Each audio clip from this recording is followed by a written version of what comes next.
On today's Rugby World Cup Daily, we take a behind-the-scenes look at the highly secretive opening ceremony.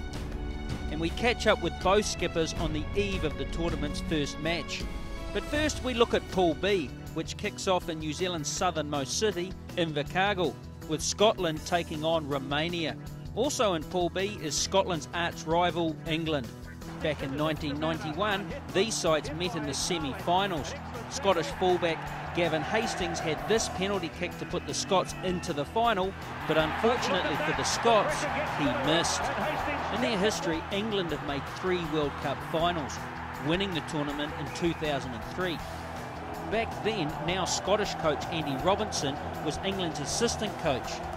And of course, current England coach Martin Johnson, the man who held the William Webb Ellis Cup aloft.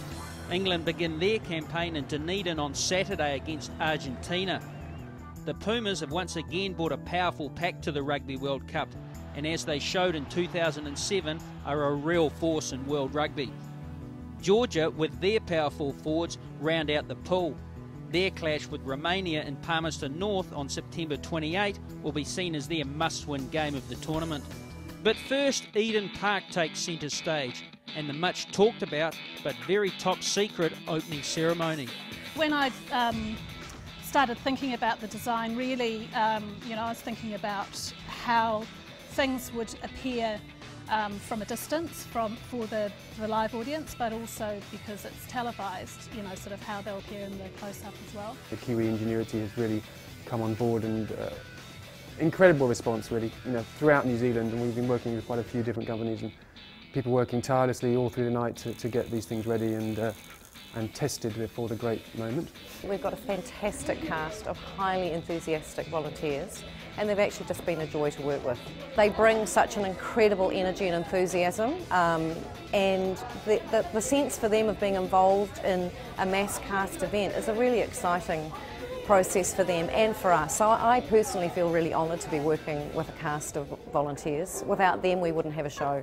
The scale of this production is beyond anything I could have imagined when I started working on it, and as each day goes by, I kind of become more amazed by all of the aspects that are being brought together, and the number of people that are volunteering, the number of people that are involved in the production, and the number of things that we have to think about to make it all come together.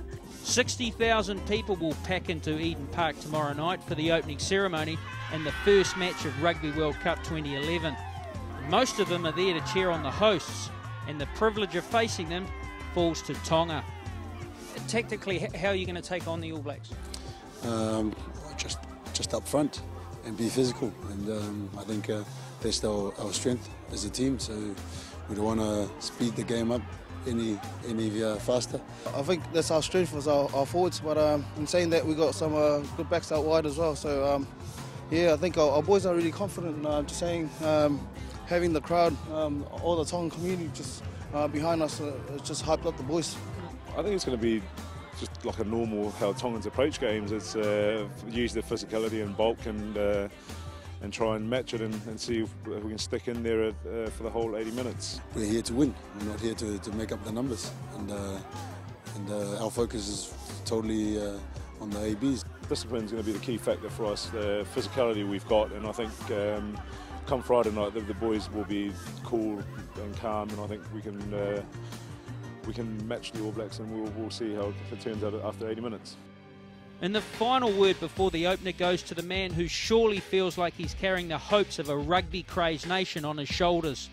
Well, I think when you've been through a couple of losses at World Cups previous, you understand what it takes, and to get another shot, I don't want to waste this opportunity. That's what I see. I suppose you talk about unfinished business. Well, it's something that I'm pretty keen to do right, and I know there's a lot of the guys in the team are. So that's what we've got to set about and do. As a player, perhaps the way I played way back in '03 to now, like I'd like to think I'm a whole lot better. The game's changed a bit, obviously, and I'd like to think I've adapted as it has, and you got to work out where you can have influence on the game. That's the bit that I always keep striving to do, so that at the end of a game that you've had an influence over what's happened, and that's what I try and do. I always have a moment before I put the jersey on just to realise that one day you won't get this opportunity again, and don't ever take it for granted. So yeah, no, you do pinch yourself. So everyone realises that you know, well, probably lucky to have a third crack at it, but you know, some people, you know, might be the only chance they have. The other one is you got every team at their peak, you know. So if you really want to test yourself in the hardest environment, on the biggest stage, this is it. And if you succeed at that, well, there's nothing better, I would imagine. Tomorrow on the Rugby World Cup Daily, we bring you all the highlights from the spectacular opening ceremony, plus reaction from the tournament's opening game, Tonga versus the All Blacks.